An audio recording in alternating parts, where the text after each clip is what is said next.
शिक्षा नीति 2020 में इनोवेशन या नवाचार क्या है, इनोवेशन या नवाचार शिक्षा नीति 2020 में। तो ये पॉइंट आपको यहां पर ध्यान में रखना है कि शिक्षा नीति में क्या करना है आपका, इनोवेशन या नवाचार शिक्षा नीति 2020 में।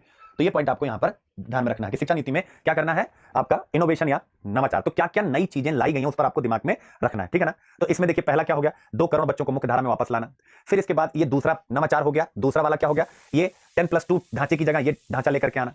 फिर इसके बाद जो है तीसरा नवाचार क्या हो गया, तीसरा नवाचार क्या होगा, एनसीईआरटी 8 वर्ष की आयु तक के बच्चों के लिए अब क्या करेगा, पूरा पाठ्यक्रम तैयार करेगा, अभी तक ये नहीं था, ठीक है उनकी, ठीक है। फिर क्या करेगा, बुनियादी साक्षरता और संख्यात्मक ज्ञान के लिए एक राष्ट्रीय मिशन की शुरुआत की जाएगी, ये चौथा नवाचार है। तो प्लीज चौथा नवाचार इन पर भी ध्यान रखिएगा, क्या क्या नई चीजें आई। ऐसा भी हो सकता है कि राष्ट्रीय शिक्षा नीति 2020 में क्या नया है, तो आपको क्या नया है वो भी मेरे दिमाग से उतर गया, तब आ गया, ठीक है ना। तो ये हो गया, आपको याद कराना, ठीक है ना। इसके अलावा राज्य जो है वर्ष 2025 तक सभी प्राथमिक स्कूलों में ग्रेड 3 तक यानी कक्षा 3 तक सभी शिक्षार्थियों या विद्यार्थियों द्वारा सार्वभौमिक बुनियादी साक्षरता और संख्यात्मक ज्ञान प्राप्त करने के लिए एक कार्यान्वयन योजना तैयार करेंगे। यानी सिंपल है कि प्राथमिक स्कूलों में कक्षा 3 तक सभी शिक्षार्थी या विद्यार्थियों द्वारा सार्वभौमिक बुनियादी साक्षरता तैयार की जानी है। यानी पुस्तकों को स्टेटमेंट आएंगे जो हिंदू एडिटोरियल आएंगे और आपको में आ जाए खेल के मैदान में, यानी एजुकेशन क्या नया है, राष्ट्रीय शिक्षा नीति पॉलिसी लेकर के। तो बहुत अच्छी बात है, यानी ये अध्यापन बहुत अच्छा पॉइंट। प्लीज क्या नया है, यानी ये 5वां नया क्या नया है, राष्ट्रीय शिक्षा नीति 2020 में क्या नया है, एक फ्लो चार्ट में आप नोट्स बना लीजिएगा, ठीक है। आगे चलते हैं।